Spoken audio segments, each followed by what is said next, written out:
আমি সিনেমা বানিয়ে কি অন্যায় করেছি? মহান আল্লাহ রাব্বুল আলামিনের অশেষ কৃপায় গত 22শে মে সারা বাংলাদেশে 25টি সিনেমা হলে, ঢাকা 5টি সিনেমা হল সহ কন্ট্রাক্ট মেরে সিনেমাটি রিলিজ হয়েছে এবং রিলিজের দিন থেকে ঈদের আগের দিন পর্যন্ত মানুষ ছবিটি দেখেছে। মালদ্বীপ শ্রীলঙ্কা শুরু হবে, আমি পুরো বিশ্ব ঘুরবো। আমি ভাবতেও পারি নাই এই বৃষ্টির এই প্রতিকূলতা মাথায় নিয়ে কন্ট্রাক্ট ম্যারেজ দেখার জন্য মানুষ হলে যাবে।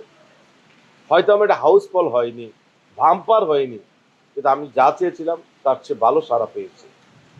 একজন ডিরেক্টর হিসেবে, প্রডিউসার হিসেবে, আর্টিস্ট হিসেবে এটা আমার বড় প্রাপ্তি ছিল। কারণ বাংলা সুপারস্টার সাকিব খানের ছবি আর হাসান জাহাঙ্গীরের ছবি এক না, দুইটা দুই জিনিস। তার দর্শক আলাদা, আমার দর্শক আলাদা, সিয়ামের দর্শক আলাদা, অন্য আর্টিস্টের দর্শক আলাদা। তো আমার দর্শকটা আমি পেয়েছি।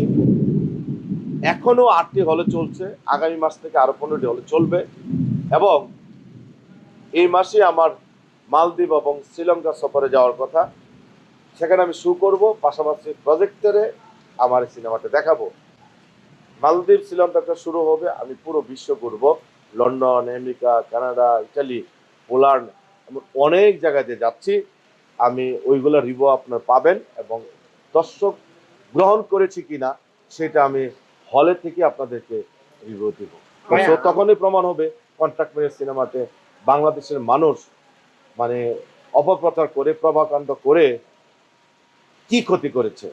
আমি সিনেমা বানিয়ে কি অন্যায় করেছি, তখন তারাই তাদের বিবেককে প্রশ্ন করতে পারবে যে হাসান জাহাঙ্গীরের সাথে তার সিনেমাটা নিয়ে আমাদের এই অপপ্রচার রিলিজের আগে করে তার ক্ষতি করা আমাদের